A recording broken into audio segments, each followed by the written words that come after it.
sein du pôle bucco-dentaire, on porte le programme de prévention bucco-dentaire depuis 1984. On réalise de la formation auprès des professionnels, de la sensibilisation auprès des usagers. Puis depuis 2020, on a créé le centre de santé dentaire mobile avec 3 fauteuils dentaires, le bus dentaire et les unités pour proposer du dépistage et des premiers soins auprès de 4 publics prioritaires, les enfants, les personnes en situation de handicap, personnes âgées et personnes en situation de précarité.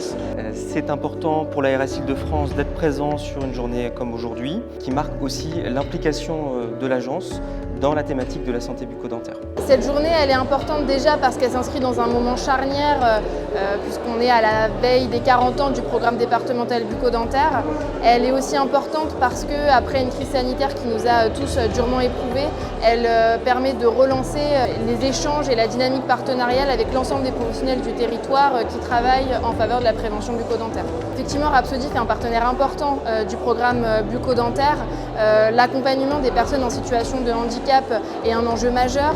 La capacité des professionnels de santé à prendre en charge ces publics, à avoir des orientations effectives, pour nous c'est un enjeu important et c'est dans ce cadre-là qu'on travaille avec Rhapsodif, que ce soit la formation, la sensibilisation des acteurs sur le territoire, puisque l'expertise de Rhapsodif est totalement complémentaire de l'action du département, mais aussi poursuivre et travailler la question de l'orientation et des issues de soins sur lequel Rhapsodif est mobilisé sur l'ensemble de l'Île-de-France, mais qui est un enjeu particulièrement important en Seine-Saint-Denis.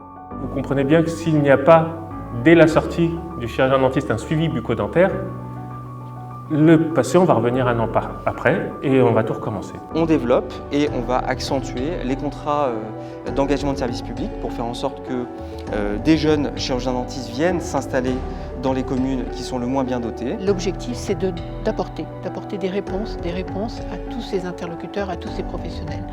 Et pour les lieux de soins sous anesthésie générale, en Seine-Saint-Denis, comme l'a rappelé le docteur Laurent, nous sommes à la recherche justement de services de médecine bucco-dentaire, qui vont réaliser des soins sous anesthésie générale pour les enfants et les adultes. Le réseau Rhapsodif, comme vous le savez, coordonne les soins et propose des solutions de soins pour chaque personne en situation de handicap qui a besoin d'aller vers du soin. Donc nous y travaillons. Nous avons conventionné avec Rhapsodif maintenant il y a plusieurs années.